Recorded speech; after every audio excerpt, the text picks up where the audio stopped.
বিশ্রামগঞ্জ থানা এলাকায় থামছে না বাইক চুরি, অব্যাহত চোরেদের দৌরাত্ম্য। মঙ্গলবার রাতে বাড়ির গ্রিল এবং ঘরের গ্রিল ভেঙে এক আইনজীবীর বাইক চুরি করে নিয়ে যায় চোর চক্র।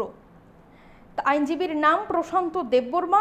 জানা যায় মঙ্গলবার রাতে বাড়ির গেট এবং ঘরের গ্রিল ভেঙে আইনজীবী প্রশান্ত দেববর্মার বাইক নিয়ে যায় চোরের দল। প্রশান্ত দেববর্মা আগরতলা আদালতে প্র্যাকটিস করছেন।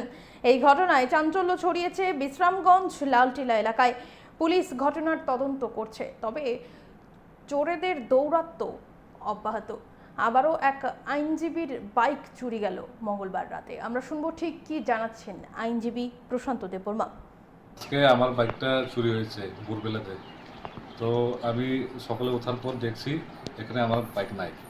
তো ওই গেটের তালাটা ভাঙিয়েছে নিয়ে গেছে গা। তো আমি সঙ্গে সঙ্গে থানাতে গিয়েছি, তো ইনফর্ম করেছি, অ্যাপ্লিকেশন দিয়েছি।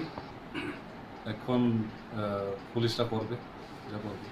TR077102। দাম কত বাইকটা? বাইকটার দাম হচ্ছে আমার, আমি যে সময় কিনছিলাম ওই সময় 1,80,000। তোমার বাড়ির থেকে লিয়ে গেছে না? বাড়ির থেকে লয়ে গেছে। তুমি কি করো এমনি? আমি তো কোর্টে প্র্যাকটিস করি। আগরতলা কোর্টে। নাম কি তোমার? প্রশান্ত দেব। মাঝে মধ্যে কালকে আসি মাত্র। তো কালকে আসার পর এরকম ঘটনা হয়ে গেছে। আমি অনুরোধ করবো যে ওনারা একটু কাইন্ডলি তাড়াতাড়ি অ্যাকশন নেই, তো যাতে আমার বাইকটা আমি পাই।